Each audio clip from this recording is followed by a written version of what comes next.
make you cry, and it makes me cry. And it's only through time that I've built up resilience and strength to it. To not cry a ton. You know, I've cried some in this video, but I'm trying to limit it the best I can to be concise for you. I don't want this to take too long for you. I'm trying to make it uncut and direct. That way it's just one unfiltered video. Plus I don't have editing software right now, so this is the best that I can do with it. But at the beginning of the year, I lost my job. I was at my most mental that I had ever been personally, like just inside, like outwardly, I just was crying. You know what I mean? I was really just crying. I was very secluded and sad and just sick. But inside, I could have gone to war. You know what I mean? Like inside, I legitimately like I felt like Rambo. You know what I mean? Like I just wanted blood. I wanted destruction. I can't even describe to you. I legitimately can't even describe to you vengeance. You know what I mean? Just absolute fury and vengeance because I was so sick of the world and just employers and just people being fake and just shit taking forever. I was financially behind on stuff.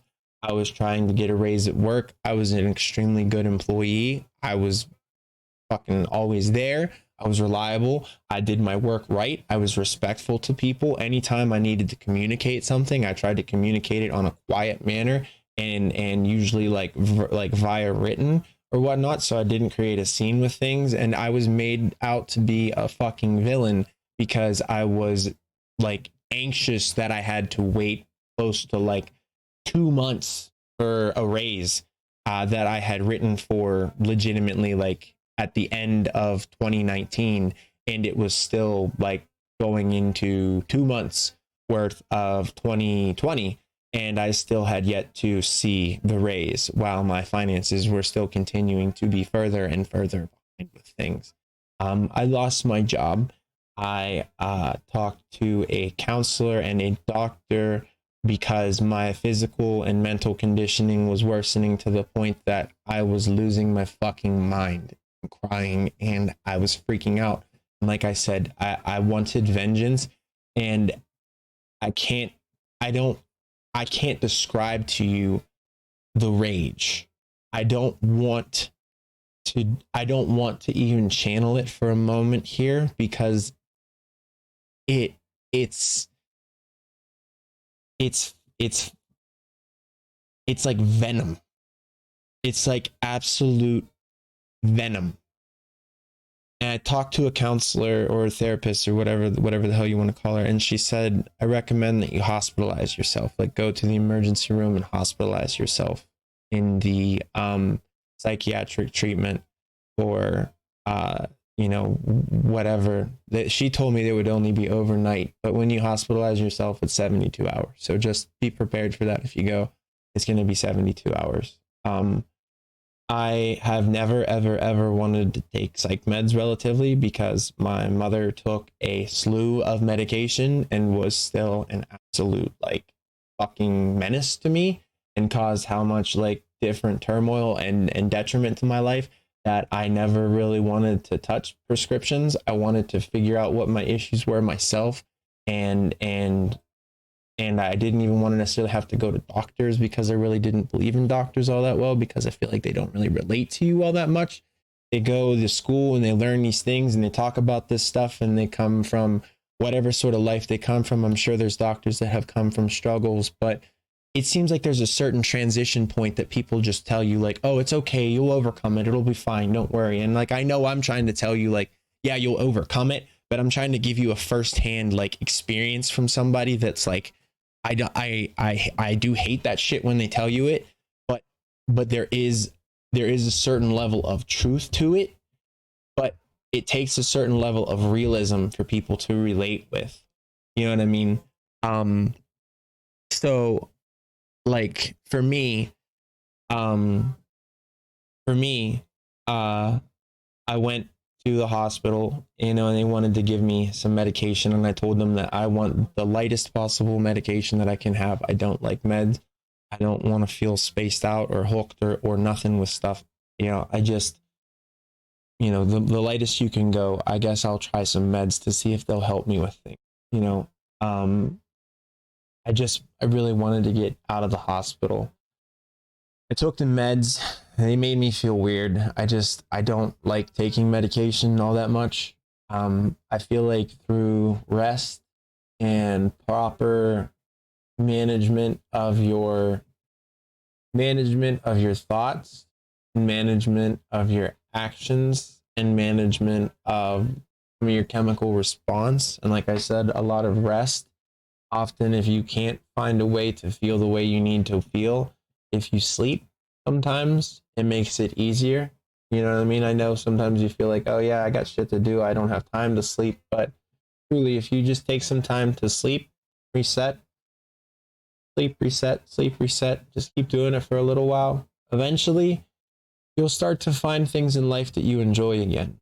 You know what I mean? You'll start to find things that are like okay, that you feel comfortable with. It takes time, it's slow, it's hard, but you do recover. Um the thing that I had repressed from when I was a kid, the thing that I said was the flashback that kept coming to me, was some point in time, probably between like 8 and 12. I was molested by my cousin, my male cousin, uh, and I didn't really know, like, I repressed it, and I didn't really understand what the flashback was until I was like 23, and that's when I had like my first erotic episode where I like freaked out. I was working at a dry cleaner, and I like freaked out, called my employer on the phone, and was just like, fuck this job. I'm gonna go pursue music because that's what I want to do. I'm tired of this shit. I'm like upset with things at home. I'm not getting enough sleep. I'm tired of people. I want to just go do something for me. Um, that was the first time that I had actually understood what the flashbacks and the memories were, because it was like, picture having a memory of something that you don't know why you have a memory of it. Like, is this a movie? Is this something I saw? Is this like, is this a dream I had? Is this, what the fuck is this? This is weird and bizarre. But when you realize it's not a dream and it's not just a like strange, like cross referenced like memory or something, you feel sick. You feel really, really sick. But um there was a girl I went to school with that I was not friends with, that I did not know really at all personally, who lived in a house that was so disgusting. It didn't have any running water or electricity, and there were multiple animals living in there that were allowed to just go to the bathroom in the house endlessly.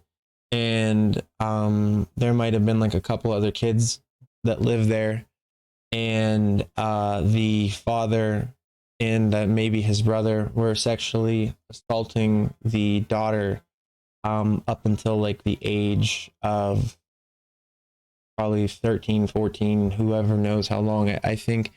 But ultimately, like towards the end of middle school, I think it was, or the start of high school, she shot her father. So my life wasn't that. Yes, I was sexually molested, and that was something that's really fucking weird to come to terms with and deal with. But when you realize that like you were kind of powerless to it, and you didn't really have anything you could do, but that's not the circumstance now, and that you're going to help people accomplish the things that they need to accomplish in life and overcome some of the same traumas that you've faced, um, you get over it a little bit easier. You know what I mean?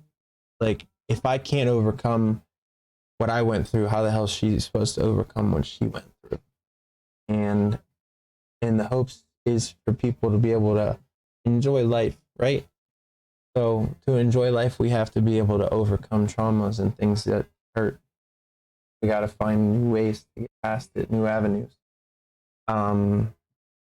So, you know, for me, I look at all the positive things that exist in my life, you know, and in a weird, twisted sort of events, I think to myself, you know, if that didn't happen to you, if you weren't molested, if you didn't have these certain like repression things that went on the way that it did, would you have chose to talk to the people that you chose to talk to? Would you have chose to interact with the people that you chose to interact with when you did, how you did? Would you still have the people in your life that you have in your life? Because yeah, it's fun to think of fate, you know, but I think fate is sometimes like, it gets mixed up. You know what I mean? Like fate is sometimes like random fate. You know what I mean? And it's the random fate that's like sometimes awesome. You know what I mean? Like you might meet somebody that you weren't supposed to meet and you establish a relationship with them and it's like crazy. You know what I mean? And it's absolutely crazy. But it might not have been that it was meant to be that way. You know what I mean? Like it might not have been that it was meant to be that way. It just could have been a stroke of luck. Fate had a stroke of luck for you, you know, and sometimes it can go the opposite way. Like, you know, there was a family that was driving on Thanksgiving that got hit by somebody up on like a like not like a highway nearby me, but like a route, like, you know, like those routes, like Route 66 or like Route 45 or something or another. But there was they passed away on Thanksgiving, which was incredibly horrible. But yeah. So hold on one second. I don't mean to walk away from this, but like somebody's like ringing my buzzer and I have to close my door because it's distracting the hell out of me. So 1 second.